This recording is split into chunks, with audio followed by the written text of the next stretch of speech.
inside my bones.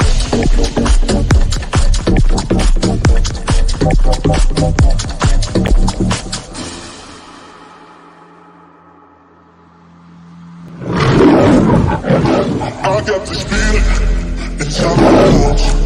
It goes electric, baby, when I turn it on. All through my city, all through my home. We're flying up no ceiling when we're in the zone. I got that sunshine in my pocket, got that good song in my feet. Feel that hot breath in my body when it drops. Oh, I can't take my eyes above it, moving so phenomenally. You gon' like the way we rock it, so don't stop. And under the lights when everything goes, nowhere to hide when I'm getting too close. When we're moving, you already know. So just imagine. Nothing I can see but you when you dance, dance, dance. Good creeping up on you, so just dance, dance, dance. All those things I shouldn't do, but you dance, dance, dance. Ain't nobody leaving us, so stay dancing. I am awesome, I am really right on. I am not no feel right on. I am in my city right on. I am very on. Awesome, I am really right on. I am not no feel right on. I am in my city right on. I am very on. All those things I shouldn't do. Dance, dance, dance. Ain't nobody leaving us, so keep dancing. So just dance, dance, dance. So just dance, dance, dance. Come on. I got this feeling inside my bones. It goes electric, baby, when I turn it on. All through my city, all through my home. We're flying up no ceiling when we're in the zone. I got that sunshine in my pocket, that good song in my feet. Feel that hot breath in my body.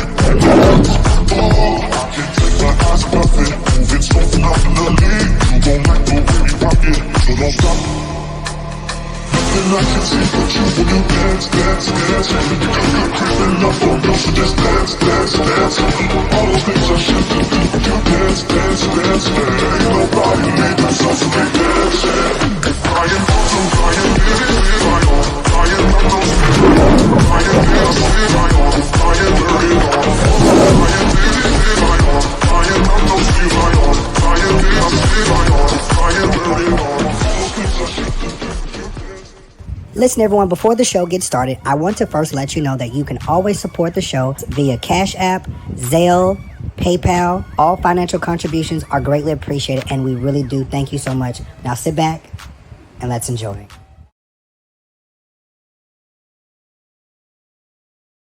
What's going on, everybody? Hope all is well. Listen, hopefully if you all could hear me, just say you can hear me. All of that good jazz and stuff like that. Listen, we're happy to be on tonight. We got a great show for you all lined up. Okay, here we go. Have a great show lined up for you guys. Listen, I'm super excited. My guests are here, and I'm going to bring them on. Hey, y'all. What's going on, everybody? Hey. So I'm going to bring them on. First, I want to introduce Nicole. She is a Life Snatcher, a certified suicide prevention specialist, a proud life survivor. She supplies prevention resources, tools, and strategies to influence people in the communities. She's community allies, and the list goes on. Okay, let me go to the other one. Deshawnda is a director of admissions for Fortis College in Dothan, Alabama, BA in communications and criminal justice at Alabama State University. She's a victim advocate, certified paralegal studies. She is certified from American Association of Sexuality Education, counselor, and therapist. Baby, listen, I'm bringing y'all some folks who know what they're doing. Okay, I'm going to be serious. I'm bringing you all some people that know what they're doing, and I'm very happy to do that tonight. All jokes aside, I'm bringing them on. Here is Deshawnda. Here is Nicole. Hey, ladies, how you doing? Hey. What's up? I am very happy to have you guys on tonight because we have been talking about. Okay, that's not how I wanted that to go, but we're gonna leave it like that, anyways.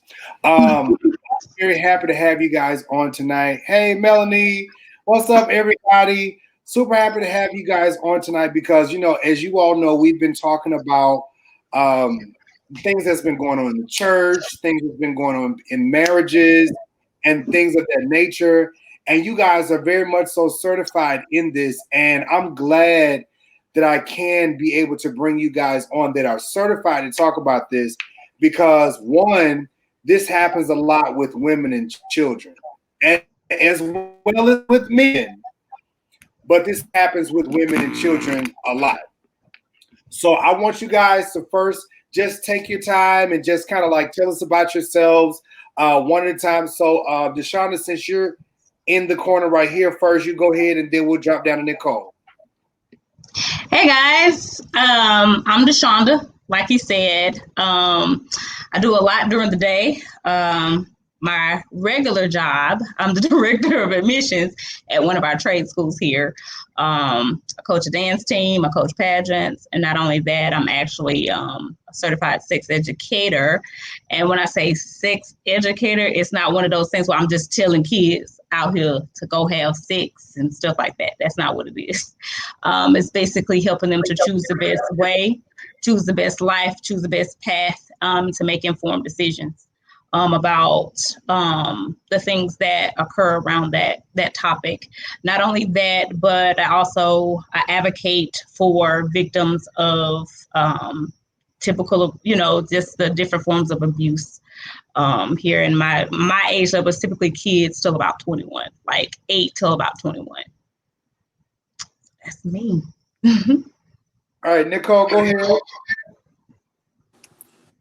What's up? My name is Nicole. I am a suicide prevention strategist. I have survived multiple suicide attempts and I have taught hundreds of people out of suicide. That's what I specialize in. That's what I do every day. So I brought you guys on because as I said before, we've been dealing with a lot of these topics, and you all saw the situation with the young men with Apostle D.L. Dupree, and you saw all of them. You heard all their stories, and then the young lady that we've been talking about recently, Tammy Reed Shepherd. And thank God she's back home with her family now. Right. I don't know, whichever way we go tonight, I just want you guys just to flow. And there are a few people that I do want to bring on. There is a Antoine I want to bring on because Antoine has a really strong story. I think he's still in the comments. Let me see. Antoine, are you still in the comments? Let me know if you are. Okay, yeah, Antoine Lyons. I wanted to bring Antoine Lyons on because Antoine has been dealing with that, and I wanted him to be able to share with you all. And I want you all just to be able to just do what you can to tell the people how they can get help, the resources, and things of that nature. It is crazy out here, and people need help by any means necessary. And it's not to say that because you're seeking help that you're crazy. You get what I'm saying? Like when you're seeking help, you want to heal, you want to be better. Mm-hmm. Like, what can I do to just like understand? Because a lot of people feel like they've gone through things that they're broken or they're unrepairable or whatever the case may be. But that's why you guys are here. Absolutely. No doubt about it. So since Nicole, we'll go back to this. You work in suicide prevention with people that go through things like this. How do you talk to people, and how do you help people that are dealing? Because a lot of people that have been molested or raped or whatever, they deal with suicide. How do you talk to them? So honestly, I do more listening than talking, because what's most therapeutic for people is for somebody to listen to them. because we are in the church, we feel like we have to fix everything. We feel like we have to preach to everybody. We feel like we have to give everybody a scripture. Sometimes you just need to let somebody sit down and tell you their life story, and you just sit there and listen to them. And sometimes that's all it takes to point them into the right direction. So I do a whole lot of listening. And then, of course, I empower people to save themselves, because I'm not the Lord. I don't save nobody. But I can empower people to save themselves. Your blood is not going to be on my hands. You know what I mean? Because I don't take responsibility for your life. I take responsibility for my role in your life, and I point you in the right direction. I always tell people to call hotlines and to, do the things they need to do to get the help that they need outside of the church. Statistics show that 40% of people in the Black church get their mental health advice from clergy members. Most clergy members aren't certified mental health professionals. So that means you have people who are getting mental health advice from people who are not mental health professionals.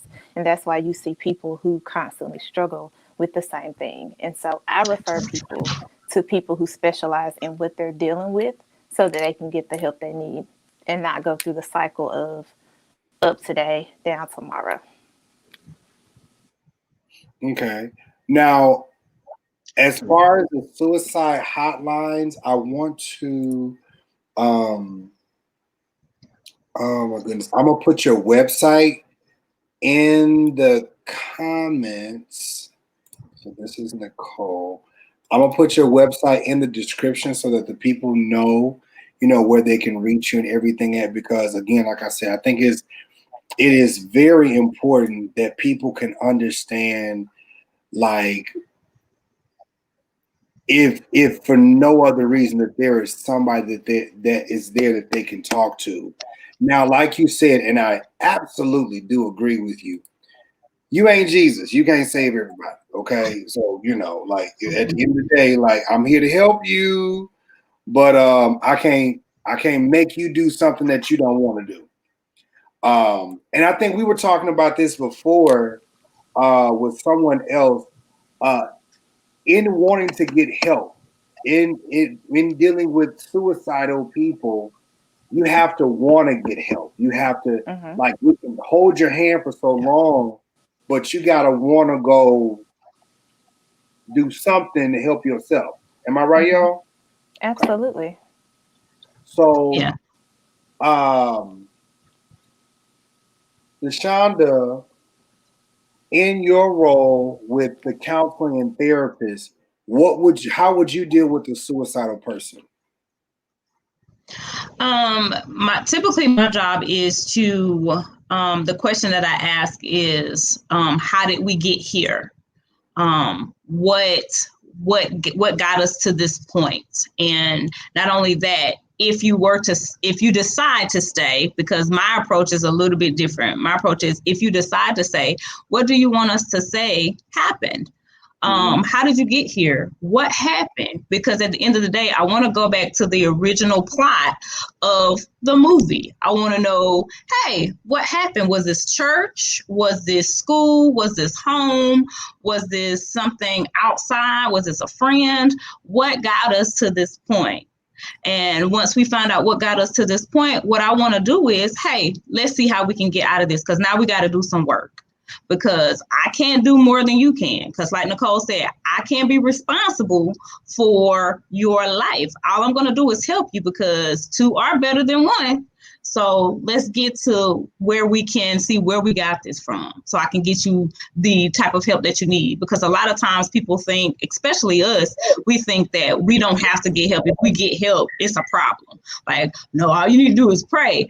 But yeah, let's do that. And let's put some work too, because we can pray all day, but if we're not working, what we going to do? Let's put some work in. So typically that's what I like to do. Let's get some work done.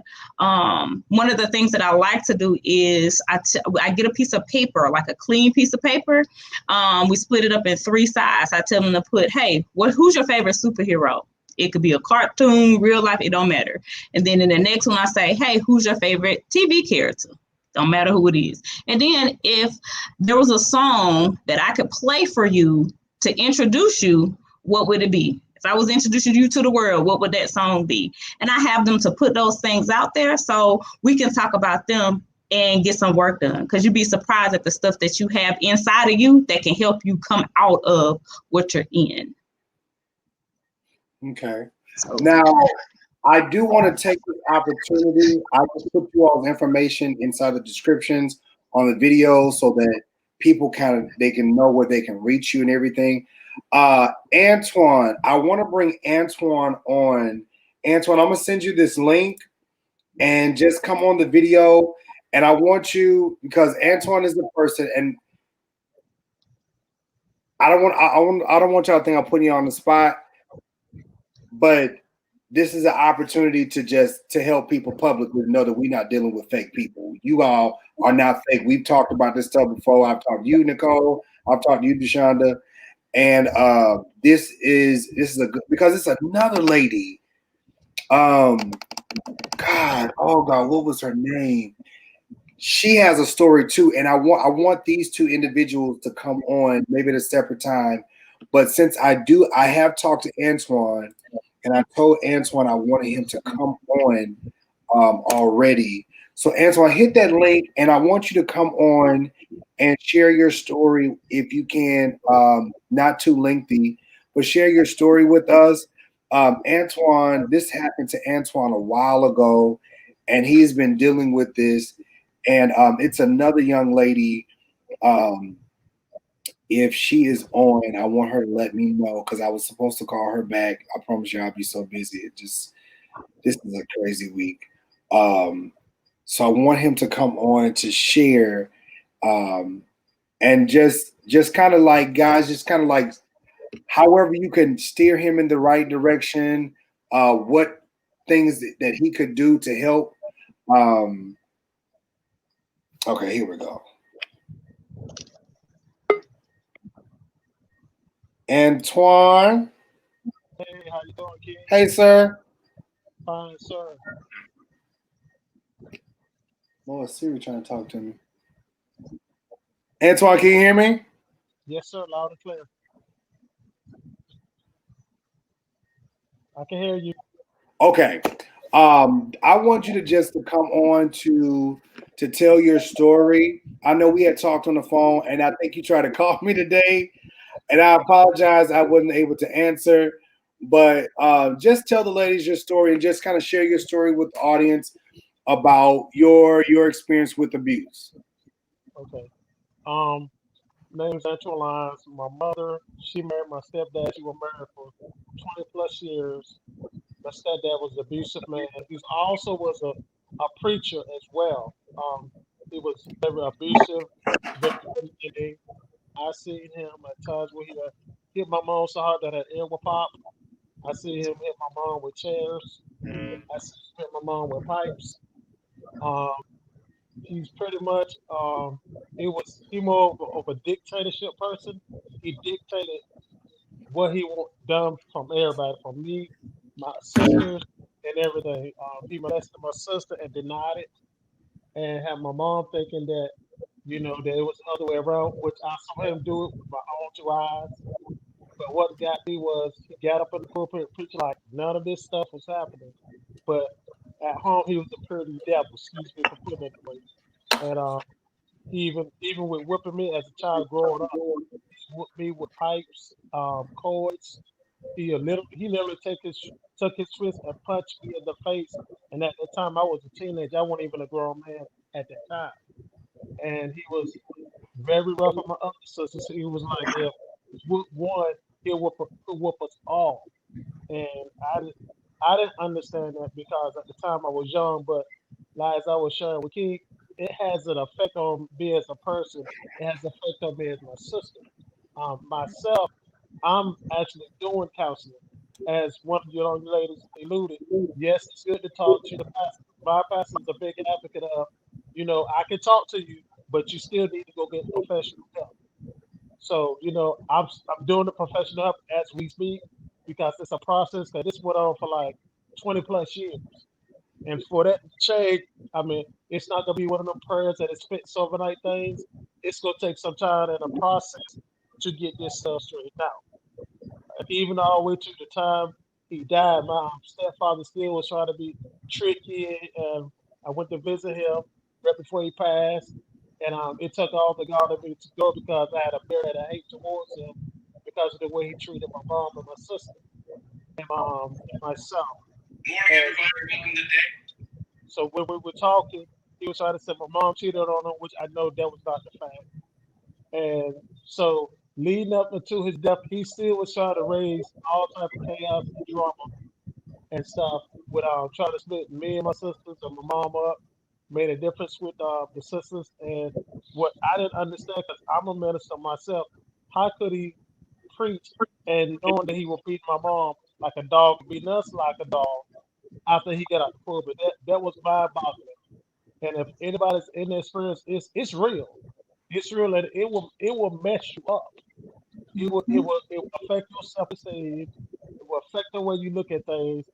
And it got to the point with me that I literally left the church. I left the church because I was saying, well, if he's like that, everybody else is like that, and that was wrong on my behalf.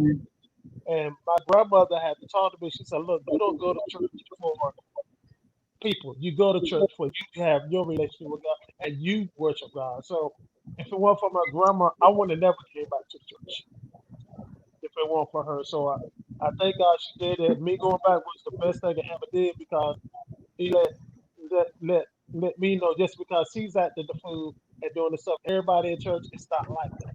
So that's the reason why I still go. And I salute King because he stands up for the things that need to be stated and need to be said.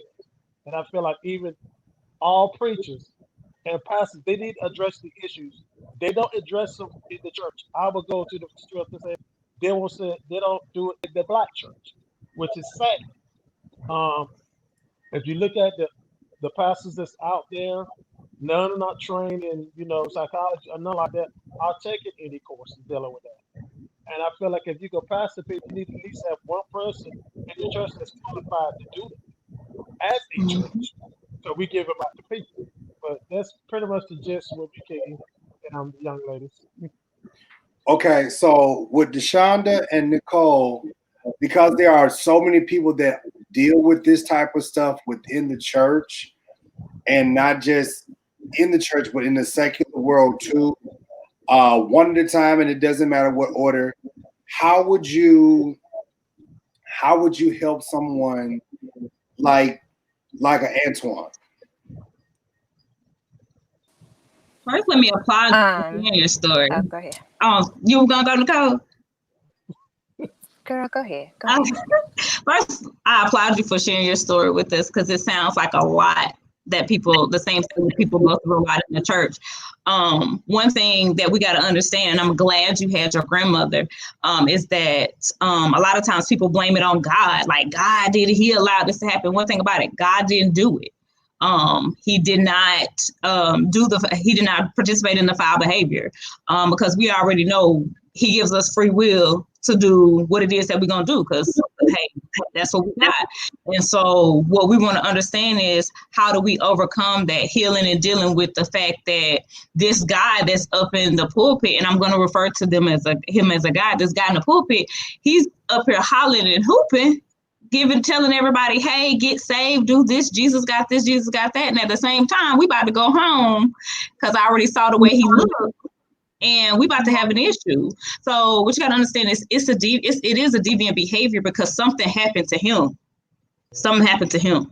When, where, we don't know, but something happened to him because some of those behaviors, they're learned.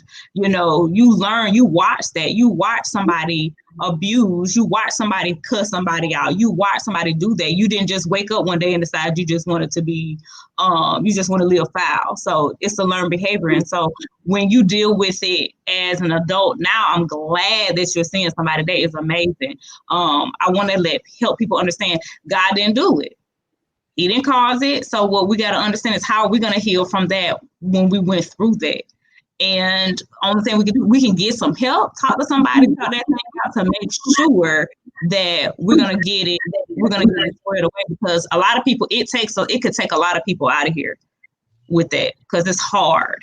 it is hard. I had a pastor tell me once before I graduated high school that based on statistics and my family, I wasn't supposed to be nobody. Oh wow. And that took me forever. Like, I still hear it in the back of my mind to this day. That same pastor asked me to hire his son. Oh wow. So who? Wow. He asked me to hire his son. His son needs a job. Jesus Christ. So, It's yeah. hilarious. Yeah. So it's not God, it's the man, and we can't even deal with him. We have to deal with us. And I'm glad you're seeing somebody about it and we doing some work, you know. Nicole? Okay, so this is the King Jive show, and I apologize. I had to come out to my car so I could talk like I wanted to talk because I'm still traveling. But because this is the King Jive show, I'm gonna keep it real. The church enables people to be abusive. Because what you have to understand is that a lot of people who are something in church wouldn't be anything anywhere else. And so they find themselves a position in church, and instead of working out the issues that they have in their own lives by going to therapy, by reading, by doing the things that they need to do, they gain positions of power so that they can abuse other people. Because when they were abused and when they were mistreated, they felt powerless. And so what they do now is they obtain a position of power in the church, and they use that position of power in the church to abuse other people because it makes them feel better about themselves.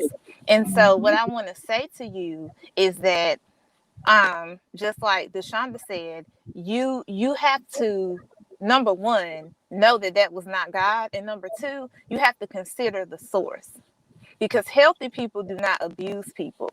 And people who are sound in their mind and in their spirit, they don't abuse people.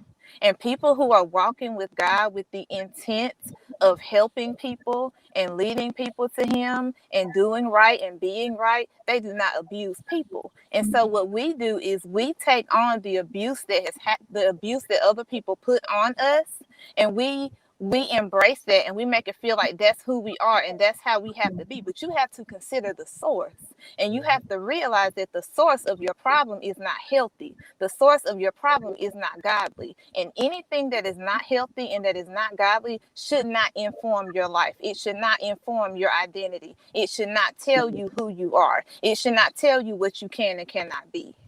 And so what I encourage you to do is keep on going with your therapy, keep on doing the things that you're doing to work on yourself. And anytime something comes to you, whether it's a thought, whether it's something that's abusive, whatever it is, consider who it's coming from. And if it isn't coming from something that's godly, you don't have to take it. You don't have to accept it. You don't have to deal with it. And you do not have to allow it in your life or in your space. I agree 100%. Now, what do you guys say about this? Miss Deb said something in the comments. She said there are times when it is not a learned behavior. Children who are neglected in their younger years develop anger issues in the puberty stage. If not treated, they become dangerous and abusive. What do you guys say to that? I think that's still a learned behavior because you had to learn how to deal with being neglected. Sometimes that's the case, but sometimes you can look at it because with me, I'm like, this ain't the way to go. And I have kids myself, and I don't treat my kids no way like that because I knew it was wrong. Yeah, and it's when we think about, and I'm a true crime buff, so I love like true crime.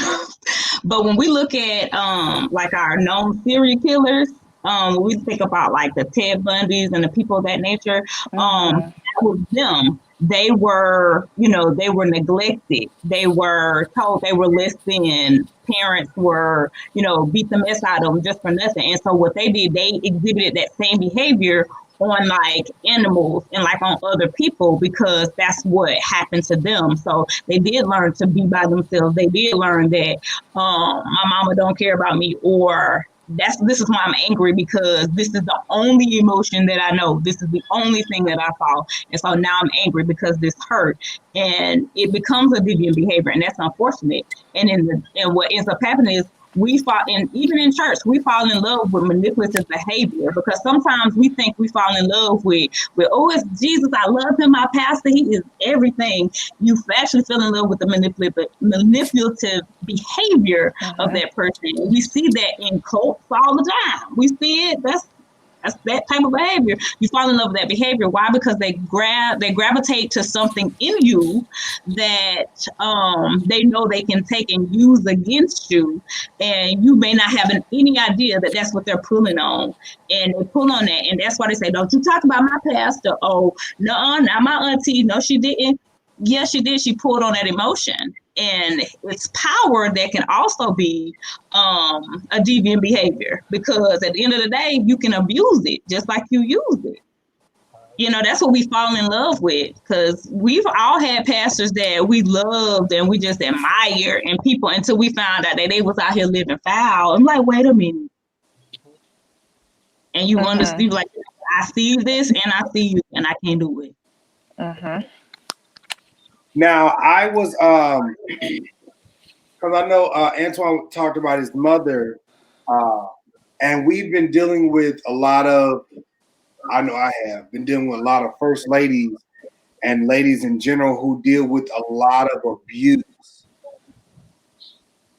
Whether it's a younger woman or whether it's a pastor's wife or whatever, that deal with sexual abuse, physical abuse, things of that nature.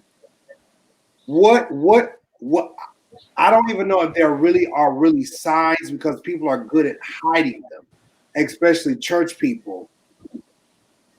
How do you help people who are dealing with abuse and they say, if I say something, this could mess up me financially. If I say something, I could lose my position. If I say something, I could lose my children. Because, like, this is facts. Like, a lot of people feel like if I say something, or if I run to the police, financially, I'm not going to have anything anymore. If I say anything, he could say something crazy and I could lose my kids. If I say something, he's going to beat me again. I would say there are ways for you to get help without saying a word specifically about what you have going on. I have a very dear friend who helps people who are in domestic abuse situations, people who are being abused by their spouses. And she is able to help them to get to the point that when they do finally tell, or when they do finally make the police report, or when they do finally do whatever it is they have to do, they're okay.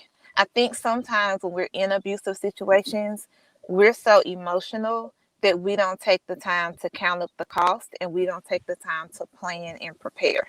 Now, if you're in a situation where you just need to get out, that's one thing. You need to get out. Yeah. But I do think that there is a strategy that can be applied. I mean, you look at slavery before there were cell phones and before there were GPSs.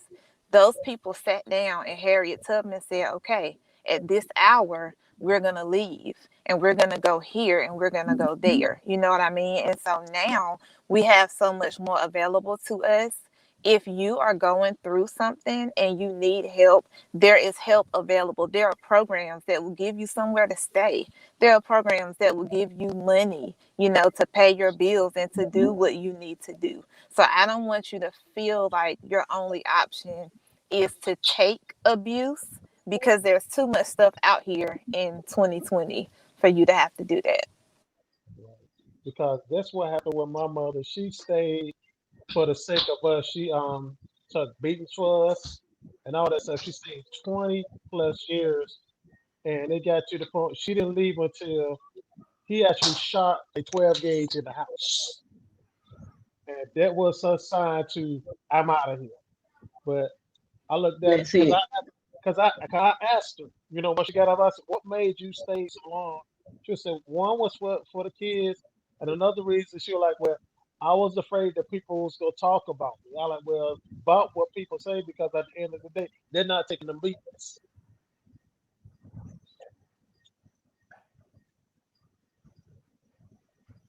Yeah, there, like you said, Nicole, there is help out there. I know around here, I live in like Lower Alabama, and we see this all the time.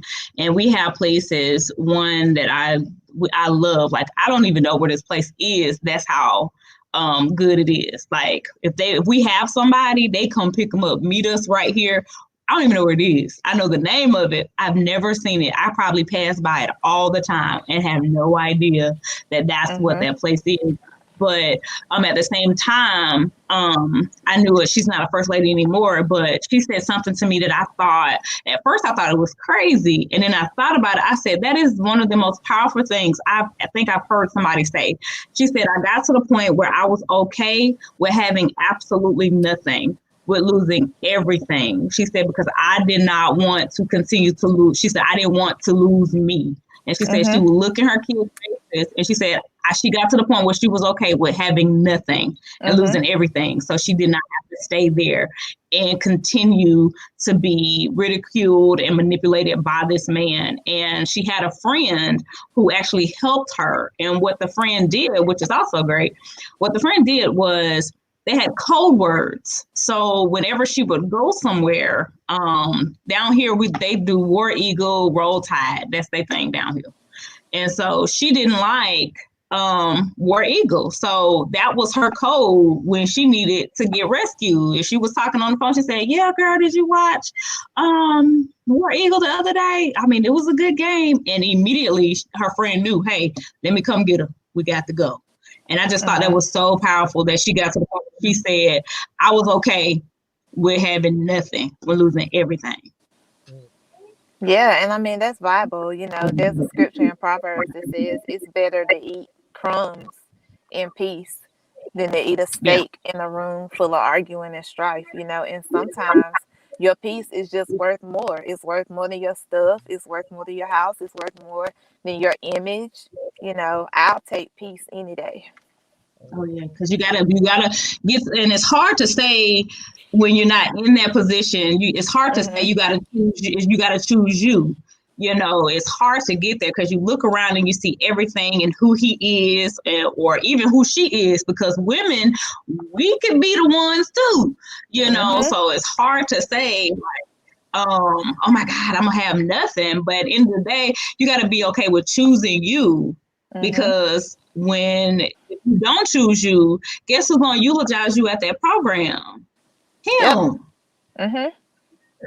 So and then he gonna move on with his life like you didn't exist. If not already. Right. So this is another situation. So there are a lot of young people who are dealing with this. I mean, I don't want to just make it seem like we're talking about just first ladies or stuff like that. Right. A lot of people are really dealing with, especially in this generation, are dealing with a lot of abuse, like sexual abuse,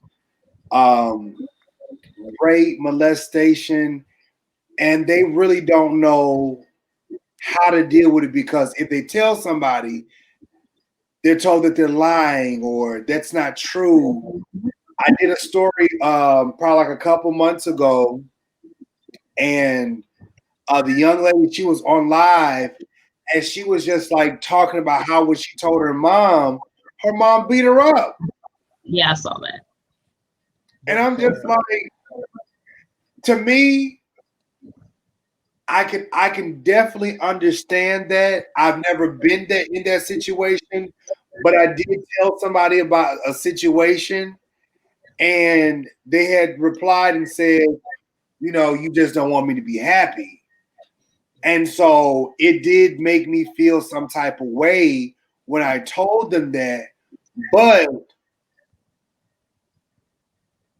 it wasn't a sexual thing. It was just, you know, hey, this person made a comment, da da da da, and they replied to me, you just don't want me to be happy. Now, for me, I felt some type of way, but I just knew I had to just stay there to make sure everything was okay for them. But if it was a sexual thing, I think that I would have felt very awful because I felt like that person wouldn't believe me. And then it would be painful because like I'm having to sit there and endure all this. But on the other hand, I did tell somebody else who did hear me out, and it was like, stuff was acted upon. It was big discussion about all this stuff like that. But it wasn't a sexual thing. But for a lot of people that are dealing with a lot of stuff, like that young lady, uh excuse me, Bless you. Bless you. that young lady, she was going through and she was touched by, like in the video, she was touched by her mom's dude she was talking to and some other people, and she got beat up. What would you do in that situation? And you know what, Antoine, I know I have you on, and I have you on just as an additive. And if you feel like you want to share, please jump in and say something, okay? Will do, sir. So, like, what would y'all do with that? I mean, like, seriously, because a lot of people are dealing with things like that. So what I would say is there is a concept called institutional betrayal. And institutional betrayal is when you go through something in an institution and the people of power in that institution choose the institution over you. So you're in a church or you're in a family or you're on a job and you go there and you say, I have a problem. And the people in power choose the church or the pastor or the job over you. And they leave you feeling betrayed. I think that it's important before you go into your plan of what you're going to do, you have to build a support system around yourself. It's just like if you're about to go to court for something, you get your witnesses, you get your timeline, you figure out what happened, you build your case. And I think sometimes we go into things fighting blind, but we have to remember there are people who will have your back. There are people who the same thing have happened to. And if you notice, that's why a lot of times when one person comes out, 50 people come out, 100 people come out, 277 people come out. You know what I mean?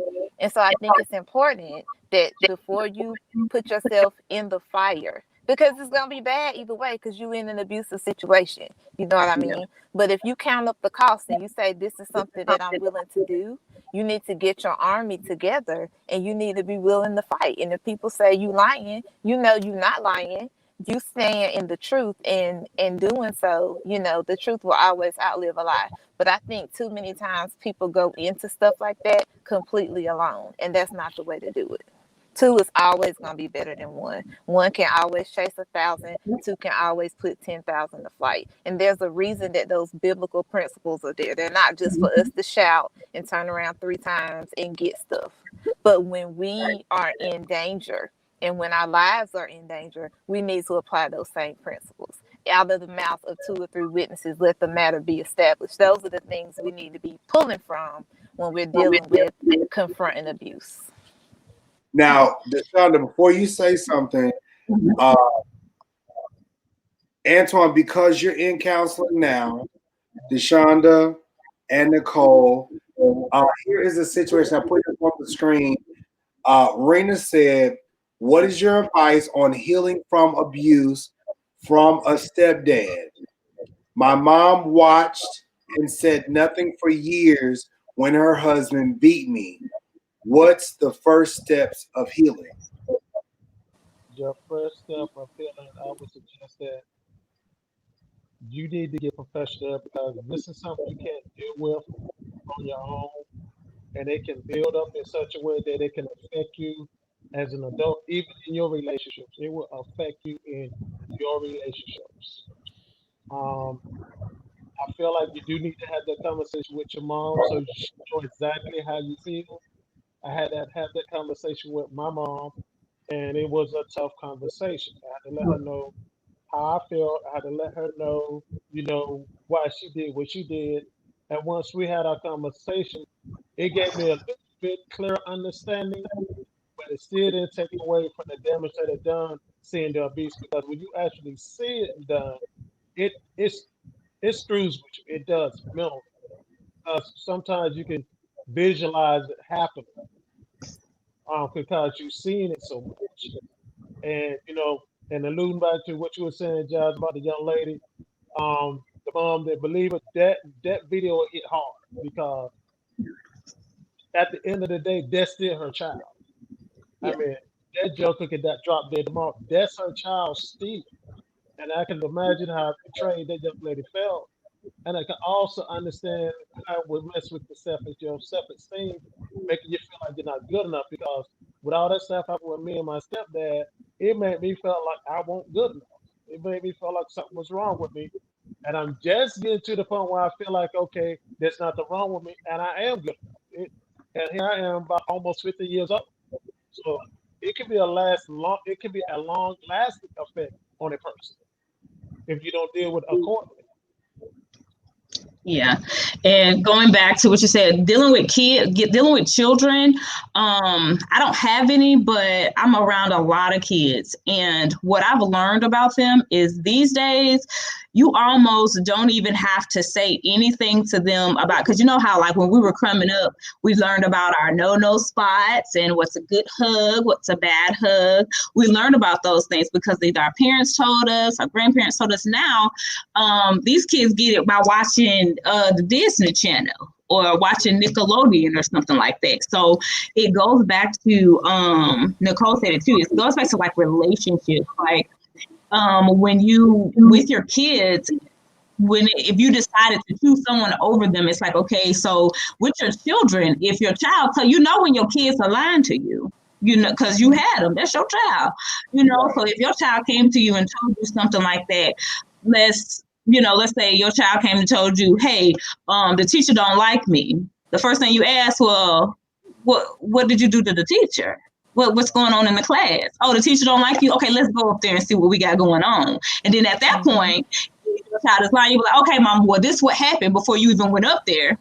Because guess what?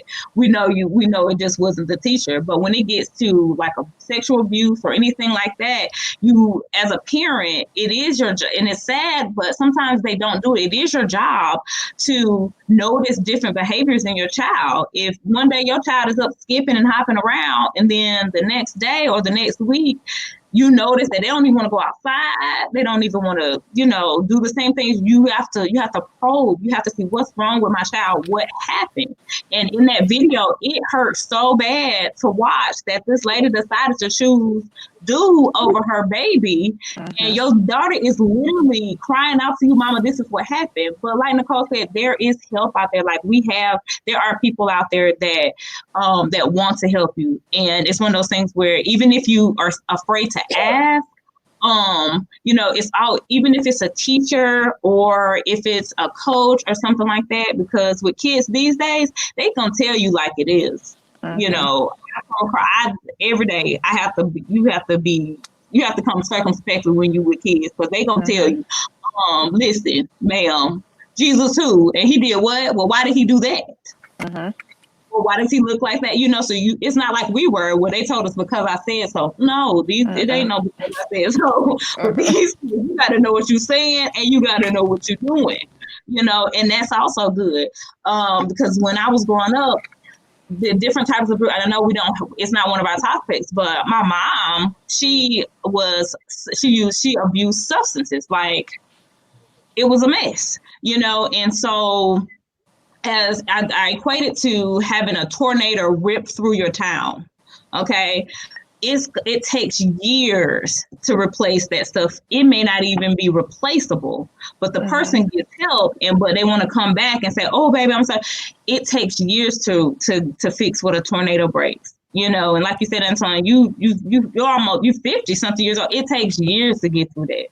And like they tell you at substance abuse meetings, hey, once an addict, always an addict, but you got to get through it. You can't fall back into it. Yeah, and I just want to add, when it comes to the whole thing about the stepdad, we have to always remind ourselves that when people abuse us, it's not our fault. And that sounds so simple, but in your body, you carry the trauma of the things that happen to you. And you have to be proactive about releasing that stuff and standing in the mirror and saying, this person abused me and it was not my fault. This person abused me and I did not deserve it. Because your brain rewires itself when you're abused. You know what I'm saying? When you're hurt, when you're betrayed. And so you have to be proactive and say, I didn't deserve this. I didn't do anything. Because if you don't, you'll continue to find yourself in relationship with people that do the same thing, because that's the only resemblance of love you have. And so that's why when you see generations of kids where, or people where the granddaddy abused the grandma, and then the mama married somebody who was abusive, and then the daughter married somebody who's abusive, and she's like, well, he pays all the bills, he takes care of me. You know what I mean? Because that's the only frame of reference that person had for love. And so one thing that you have to be careful of is you have to rethink and reimagine what it is to be loved. And it's okay for you to sit down and say, I require this of the people who say they love me. I require that you treat me well. I require that you don't abuse me. And if people can't live up to the standards that you set for yourself when it comes to being in a relationship, you don't have to have those people in your life. You have to know that you have the power, and regardless of what has happened to you in the past, you still have the power to set the tone for how you'll be treated in the future. Okay, another question from a young lady. Her name is Shayla Johnson. I'm gonna go to that, and then I'm gonna go to another one. Shayla Johnson says, "How do you deal with taking your life?" Well, she said my life, so her life.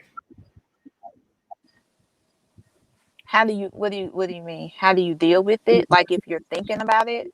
Yes. Okay, so for me, um, well, I mean, there's a lot of things. So for one, you need a safety plan. And a safety plan is a thing that keeps you safe when you're going through a crisis. You need a plan, like who do I call? Another thing you can do is you can download the Not Okay app.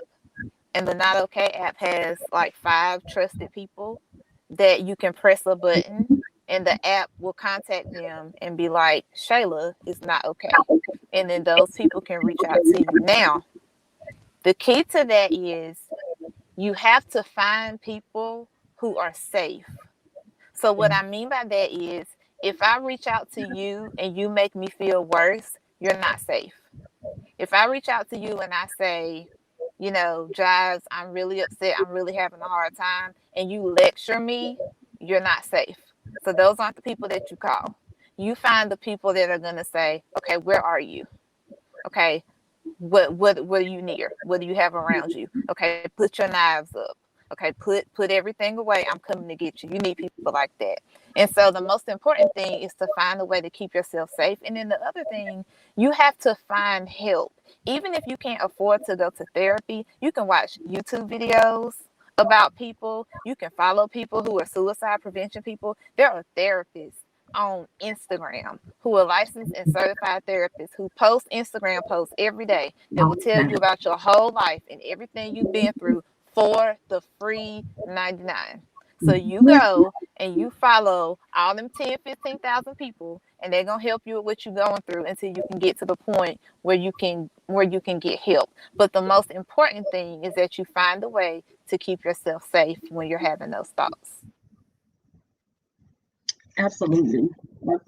And like Nicole said, that I love the app because I actually have it. Because I've never, like, we all have that place that we go, that dark place in our mind that we go to sometimes, and you need somebody to take you out of there. I just so happen to live in a small town, and my dad is the chief of police. And so anytime I go 2 days, 3 days, even with my big grown self, they will send somebody over here. Like, they will send a wellness chick. I call them his goon squad. They will send somebody over here. I'm like, I am fine. Can I just have a moment? You know, but I appreciate that because there are times when I'm not okay, you know, and it's always good to have somebody to do that. And like you said, don't have somebody that's going to lecture to you. Well, why are you doing that? Well, what's wrong with you today? Well, what? I mean, yesterday we was just, don't have those people. Have those people, you know what, where you at? Okay, I'm on my way. Don't even worry about it, you know, because that is important to your healing process. That's important to restructuring your mind. Like we've said before, that is important. And I think I seen a question where somebody said sometimes the services that they use was something about the services that didn't work. I completely understand when you say, well, what if I reached out to the services and they didn't work? Listen, we got one around here now that we're trying to take him up out of here, because they abuse it too. They abuse the power, because power, like I said, it could be a deviant behavior. You know, power information, them some dangerous things now. Ooh, they dangerous, especially now in this pandemic that we got going on. It's dangerous. And so when you are abused by that, yeah, I understand. At that point, you come standoffish. You don't want to deal with nobody that's certified in any of that. But like Nicole said, on YouTube, on Instagram, even on Facebook, these people are certified. They have their degrees and all that stuff, and they can help you for free. That's one thing I can say about this whole situation we're in this country. We've gotten some free stuff that we otherwise would have had to pay a lot of money for. We just have to know how to use our resources or find people that can help us get those resources, you know. And sometimes it's an imbalance, you know. We got to check, you know, go to the doctor, check what we got going on. Sometimes it can be an imbalance too. Sometimes you need them good old pills.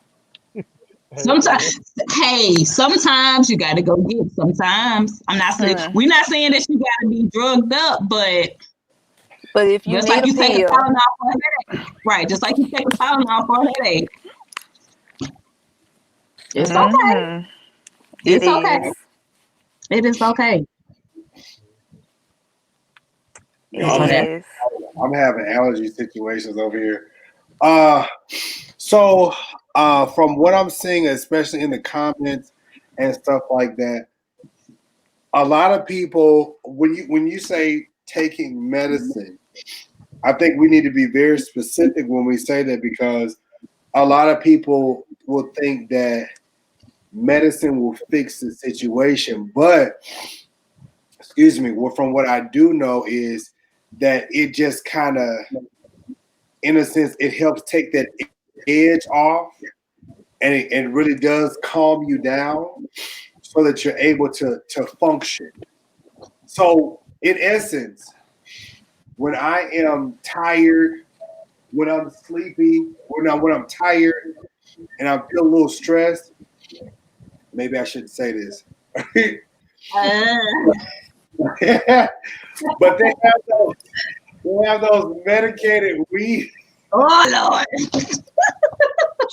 Testify. Right. Testify. They have those medicated weed gummies. Now I can't take them often because they make me go down. I take one. I'm taking 4, but I take one and I can feel myself just kind of like.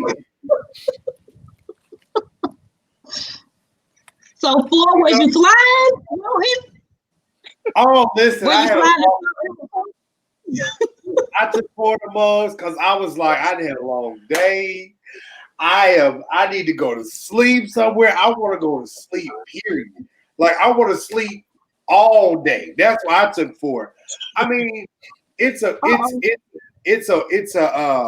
natural substance, but you know, when they put you down, they put you down. I mean, you're gonna come back up, but I mean, I want to be put down. I mean, like you said, let's be clear. We're not telling anybody to go out here and just, you know, go see the local man. We're not saying that. What we're saying is, just like you go to the doctor, right? When we go to the doctor, you have to get, just like your blood pressure. If the doctor told you, man, your blood pressure is high, go ahead. Just like if the doctor say, hey, baby, your blood pressure is high, we got to get it down. They give you some medicine. They say your vitamin D is a little low. They got to give you some medicine. Hey, they say, hey, you need to take you a multivitamin to keep things going. That's what we're saying. And when you go and they say, hey, there might be a chemical imbalance, and they want to help you and they give you a low dosage, that's okay, because as African Americans, we think that getting help is not for us. Mm-hmm. We think, well, that's not something we do, right? That ain't what my grandma did. Well, let me tell you about your grandma. Where's she at? What happened? What happened to her? What happened to grandma? I can't And say. if grandma has I can't say. Not I the can't whole say. package. I just want people to know this is medication. Oh my God, are they Sour Patch Kids? I can't. Yeah, these are yeah. But I do Oh, agree bless with, it. I do agree with you. Sometimes it does take a pill. I actually take 3. Not put my business on it, but I take Wellbutrin, I take Lexapro, and I take Trazodone, because the first 2, it affects your sleep. So the Trazodone is what helps me sleep. Mm-hmm. So I am an advocate of a low dosage, like you said, ma'am. Yeah. Because it does help. I mean, it keeps me balanced. I'm not as booty. I'm not like that with it. And even what John said, those are good too. Because actually, I even tried hemp and CBD. That's good. And to be honest, that stuff can help you help somebody else, because you taking that, because my anxiety be through the roof. The people that I work with, they are okay with it, because they know if not, I'm coming through here and it's not gonna be okay. So that's what I'm saying. It helps you help people too, because but all jokes aside, it is something that you can look into, because it's a help too. Well, one thing I know when I take these, a lot of people know exactly when I'm on these. And some people don't, because sometimes I'll take these and I'm just like super chill. Like somebody be going out and they know they aggravating. And they're like, did you take a cover today? And you know how you right? Going about your business, like, I don't know, man, like, I don't even feel like it. Now, if I'm not on these, like, honestly, like, I do know how to, oh, Lord, I do know how to, like, control it. But some days, you know how you just have to have something to help you get through the day. So I'll take one of them things, and I'm just like, you okay? I'm fine. I'm just not going to deal with no stuff. I'm real calm. I'm going to stay right here. And I think when you take some of that stuff too, you just kind of like, you can avoid a lot of drama, if that makes sense. And keep your energy together. And I mean, even if you think about, like, I know my grandma, and like, y'all can't call CPS on her because she's resting in peace. But when I was sick, my grandma would give me like whiskey and orange juice, and I was like 5. You know what I'm saying? Because like old people, they knew about them herbs and that grass and that stuff, and like, they helped us. Yeah. Whiskey and orange juice. Whiskey. Let me tell you something. If you get now, I'm not telling nobody to do this. Don't try this at home. But from what I hear, from what I've been told, if you have little congestion or whatever, and you get you some whiskey and you put it in some orange juice and just a teaspoon of sugar, from what I've been told in my life, it'll get you right. I mean, I heard. Listen, you can't get these things of the old, because that's what kept them, honestly.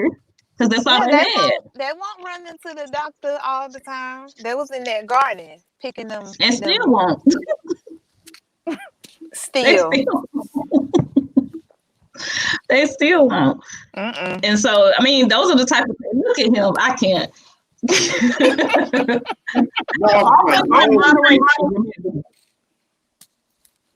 So okay, guys. So like this coming month is, oh God, my nose. I don't know if this because I was cleaning up today. So this coming month, I think tomorrow. Is it tomorrow?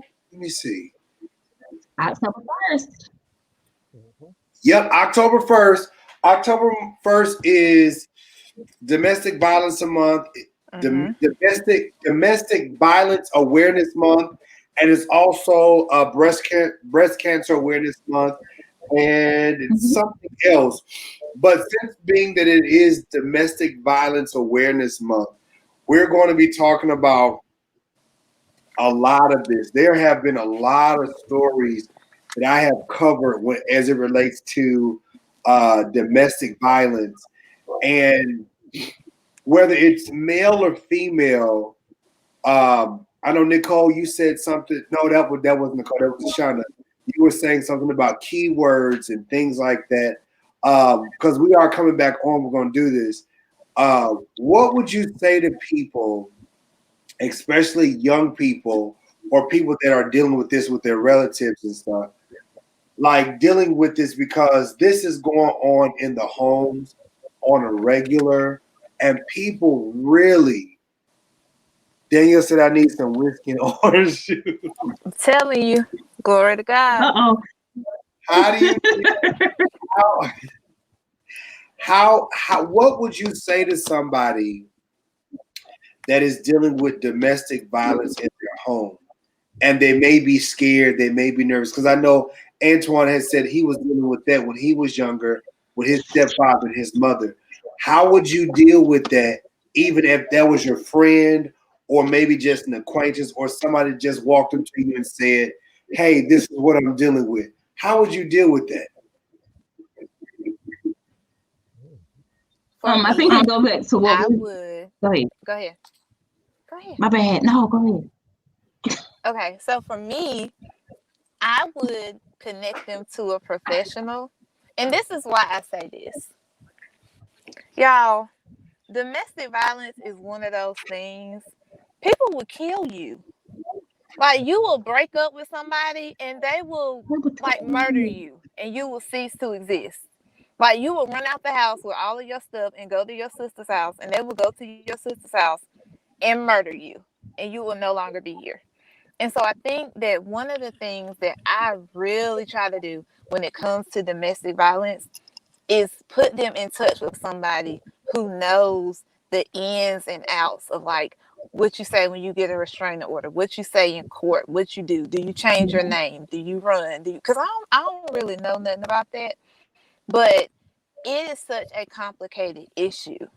And it's literally a life or death situation because people will live, and especially in the Black community, people will kill you. You know what I mean? And so I think it's important to find domestic violence resources. And I think that we as women, especially, this is stuff we should just know. We should have this stuff in our phone. We should have like a domestic violence contact in our phone and put the numbers in there. We should have a note. We should have something. If you're at the mall and you see somebody getting beat down, you ought to be able to drop them a contact and be like, "Look, sis, I can't really, but these are some people you can call." So I just think we need to be proactive and already know where to send people. And just like you said, it goes back to, of course, the app. It goes back to relationship. It goes back to who you know. It goes back to who you have a close relationship with, especially with domestic violence. It's one of those things. Your friends are probably mutual friends, and so if I would, so you have to go outside of those people and find you people that their sole interest is to make sure that you're okay. Because what happens is you get the mutual friend, you know how we do. Well, why she call me and tell me that y'all over there cutting for what happened? And that makes it worse. We had a situation like that not too long ago in Montgomery. I don't know if it was on the news in Montgomery, Alabama. This lady was a cop and she had left this guy, completely left him. Like, I ain't dealing with you. We broke up everything. He found her and he actually killed her. because it was one of them things. If I can't have you, can't nobody have you. And then, else you know, they do will. the coward thing. They do the coward thing and take themselves out too. So you gotta know, like I said, code words, have an escape plan. I'm not like, even if you're not in a relationship, and I tell people this all the time, even if you're not in a relationship, but you anticipate being in a relationship, still have a plan of escape just in your mind, just for anything. Because, you know, as women, our parents, our moms and stuff, they tell us that you have your separate bank account, girl, you know, but it's the same thing. Have a plan of escape, because you never know, you know. And like I said, I'm a true crime buff. So at the end of the day, at the core, there's a piece of homicidal maniac back there somewhere. So you have to have a plan of escape. You know what I'm saying? It don't matter if he's the love of your life or she the love of your life. At some point, something can make her snap. We don't know. Always have a plan for everything, even if it's as small as going next door, or if it's small as sending that little text message to somebody in your phone saying, "Hey girl, what's up?" And that's your code word. Or you walking in the mall and you see somebody going crazy, like, "Hey girl, listen, I got some sunglasses. Come over here and look at them." You gotta know. It goes back to us having relationships and being there for each other, because we said it earlier in Ecclesiastes. It said, you know, two or more than one, a cord, a band together. Hey, that's stronger than one by itself. I think another thing is we like to use a lot of, I know especially church people, we like to use a lot of church stuff to just kind of smooth things over, and we're going to pray and God can work it out. Listen, the Bible says that we perish for the lack of knowledge. And see, if and also it also say we perish because we reject knowledge too. Tonight we have been giving a lot of knowledge. If something happens to you, thank you, Danielle, for putting this up. If something is happening to you and you fail to say something, to send a smoke signal, a tweet, tweet, tweet, you know, something, you know, it's because you rejected to do something for yourself. Because you have to realize that your life is valuable. And if you don't feel that it's valuable to you, trust me, it's valuable to somebody else. Taking yourself out of here is not the answer. You know, like, or if I just take myself out of here, I can just do away with it, I'll just get rid of the pain. I mean, you're going to get rid of the pain, but you're not going to be able to experience what freedom is like. You won't be able to experience what happiness is like. And you never gave yourself the opportunity to say, you know what? If I get free from, let's just say hypothetically, this no good man or no good woman, what would it feel like to actually be happy? If all you have ever dealt with is abuse, some people think that that's it. And they want to say, I'm done with it, I'm over with it. There is a place of happiness out here, and you have to want that. You have to want to put yourself there. And like you were saying, sometimes you may be dealing with somebody who say, well, if I can't have you, can't nobody else have you. Well, my nigga, I'm going to be happy, and I'm going to get far from you, and I'm going to make sure I got a protection plan. You know what? It just came to my mind. Thank you, Spirit. Thank you, Lord. If y'all remember the movie Enough, y'all remember the movie Enough with Jennifer Lopez? She had to develop a plan and a strategy. I mean, she did kill the man, but she had to develop a plan and a strategy to break free from Mr. Jail, right? What else? She had to develop something, and she did a lot of things, and she had to learn how to fight back because this man was not going to let her be happy. She decided to run away. She decided to get away, and he did whatever he could to try to find her. And he was going to ultimately take her out of here. And so she had to also, what she did was she told one of her friends, and then she also took on some taekwondo, and she eventually wanted to fight back. Daryl said Jennifer whooped that ass.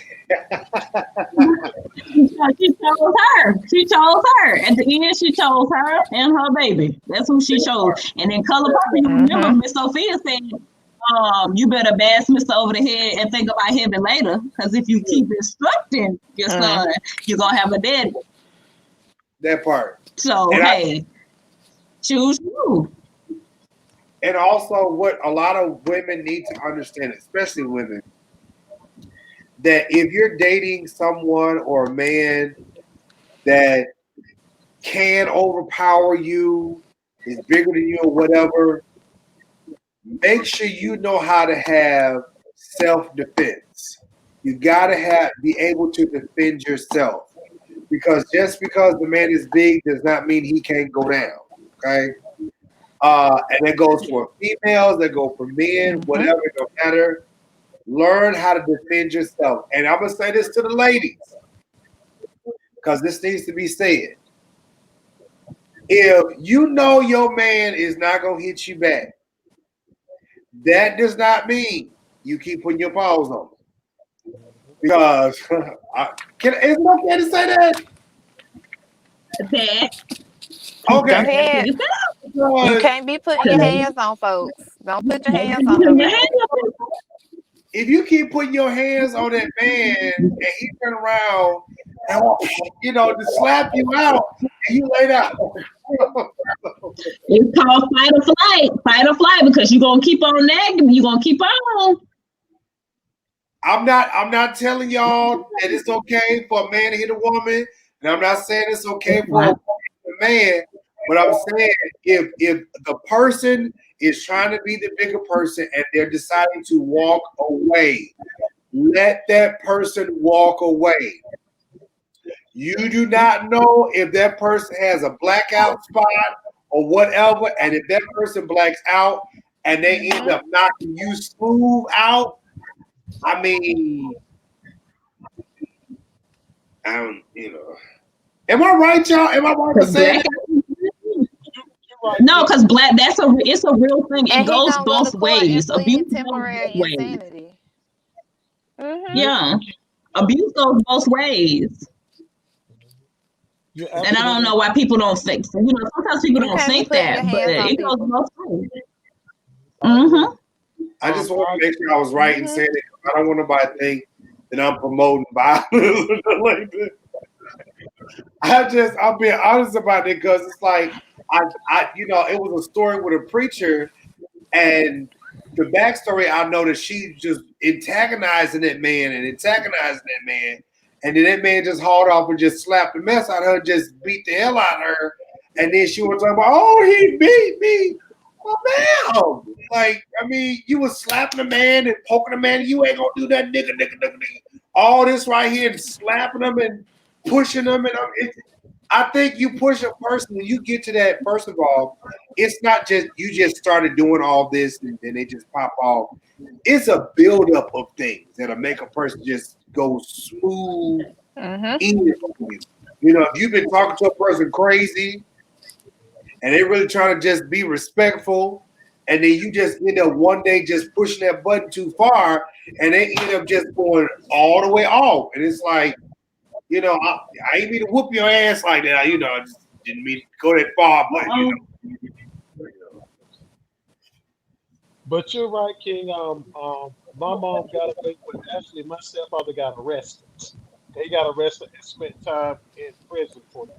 So that's when, like the lady said, she left the house, just took her clothes, my two sisters, and they moved to a complete whole different city and started over from scratch.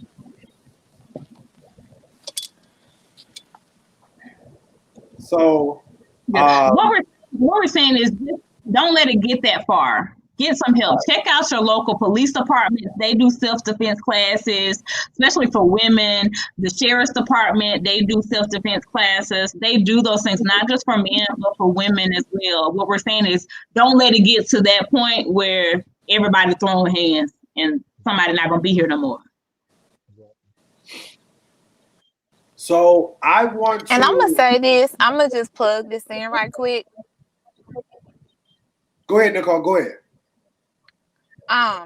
In light of what happened yesterday, with the presidential debate, I think you need to take a self-defense class anyway. Yes, Lord. Whether you single, married, with somebody, not with somebody. I think you in 2020, you need to take a self-defense class anyway. Clear vision. You do. I agree with you. You do. Clear vision. Clear vision. Clear vision. 100% that I even go to the point of getting you a gun permit. That way it's disagree with the gun permit, and the reason why I say that is because my uncle said something to me a long time ago. He said, well, he told me, he said, Mario, you may not want to get a gun because if you got a quick temper, you'll end up snatching that mug out real quick, you know. And I know me, I don't have a quick temper, but I know if it's a build up there, like I'm end up, hey, bro, what up? You know, I mean, not like that. I won't even do it. I won't do it. I won't do it because my attitude, and if I get to the point where I'm like, wait a minute, I'm better off taking Taekwondo. I'm better off doing it. I agree, John, because my wife would not let me get one because of the way I go off. So I agree with that. I do agree. I agree and disagree with the gun permit. Like, I mean, I think everybody needs to have a permit, license to carry. I do agree that we need to have and take self-defense. We need to know how to defend ourselves. We also need to have a system of people around us that we can trust. Like, I ain't talking about somebody who go back and tell your partner, your best friend, what you just told them. Like, hey, if I tell you something, I need you to hold this in confidence, and I need you to be watching. So if I wink my eye 2-3 times, you know something wrong. You know, if I go, woo, you know, oh, okay. Have you a code? It goes back to codes. Have you a code? If I tweet you and say, bird is in the cage. You laughing, but anytime I go out of town, because I go so much, there is a code word I give my family just in case somebody decides to act retarded, and I have to be like, "Hey, did you catch the Bama game the other day?" And they know I don't care nothing about no roll tide, no war. I don't care nothing about it. But if I say, "Hey, did you catch the Bama game the other day?" Oh my goodness, roll tide. They already know. Oh my God, problem. Because my code name is Operation Diva Flight, you know, whatever. But they know if I say roll tide, it's the problem. Listen, so just say what I want to do is there's a certified concealed permit. What I want to do is we're going to come back because I know tomorrow we're talking about abuse. Let me see. Do I have it on here? Let me see. Oh my those. It's tomorrow. Yes. Okay. Tomorrow we're talking about domestic violence, abuse, murder, Me Too movement with Sabrina McKenzie. Tomorrow, and today with the girls has been a phenomenal thing. And I thank you guys so much for coming on Tuesday. Now, this may move to a different day because we're trying to get some other people to come on, and depending upon their availability or whatever. But tomorrow we're talking about domestic violence, abuse, murder, and the Me Too movement. And if you guys are available tomorrow, it will be really great to have you guys on because, again, you guys are counselors, you guys are instructors, you guys are motivational individuals and stuff. If you all can come on tomorrow, that'll be good. Just to add input. Brenda is involved with government and things. And so it would be good to have that discussion with you two as well. So if you guys are available tomorrow, let's do that. Although you guys are going to come back again because all month long we're talking about domestic violence and things of that nature. So if you guys can tomorrow, that'll be good. I want to hold too much. Listen, since they're giving up on their time, listen, y'all put your cash apps up in them comments. And I want y'all to be a blessing to them for just them being and giving their time. And although this is an opportunity, and I'm bringing people that I know on so that they can share their gifts, share their talents on my nose, share their gifts, share their talents, and be able to help other people because you know what? We rarely do this in our community. Hear me? We rarely do this in our community. And it's like, people want help, but they feel like I can't find help because I feel like I have to pay for it.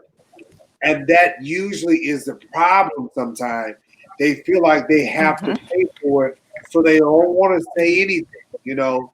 My sister, you know, we were dealing with some things at a point, and we just had to let her know because I saw her in the comments one time. But just having to let her know that when it comes down to abuse, especially when it's been years of stuff, you have to want to get the help. You can't just sit back and be like, oh, I'm hurting. What do you think about that? I'm hurting. That's right. I'm having a bad day today.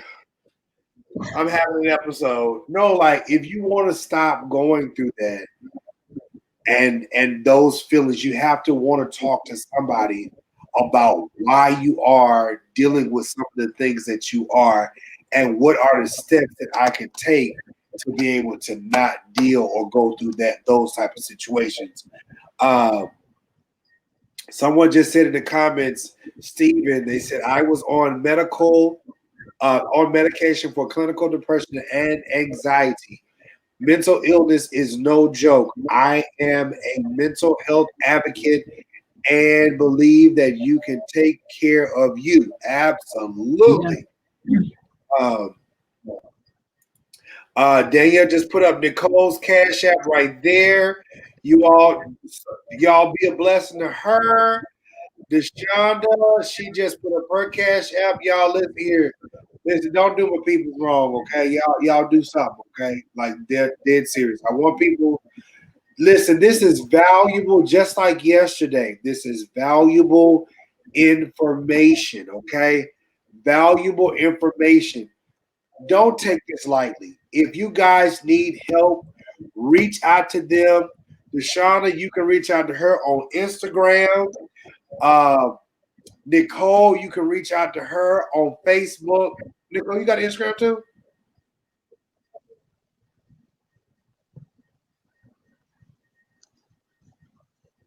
Nicole?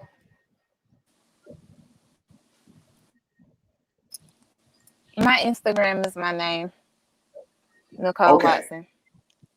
Okay, y'all look up Nicole Watson on Instagram.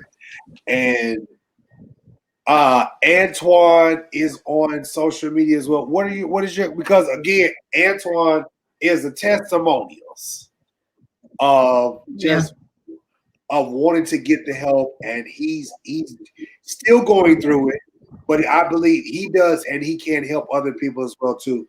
So tonight, I want to say thank you to all of my guests on tonight. I think I'm gonna have to go take a Claire to this up because this is not right. I want to say thank you to all my guests tonight for being here. Tomorrow we're going to get ready for the show. Thank you all so much. I appreciate you all for being on. And tomorrow, guys, I look for you all to be here at 7 o'clock. Eastern Standard Time. So anyways, I will talk to you guys a little later. I got to get myself together. Bye, y'all. Bye. Be blessed. Bye.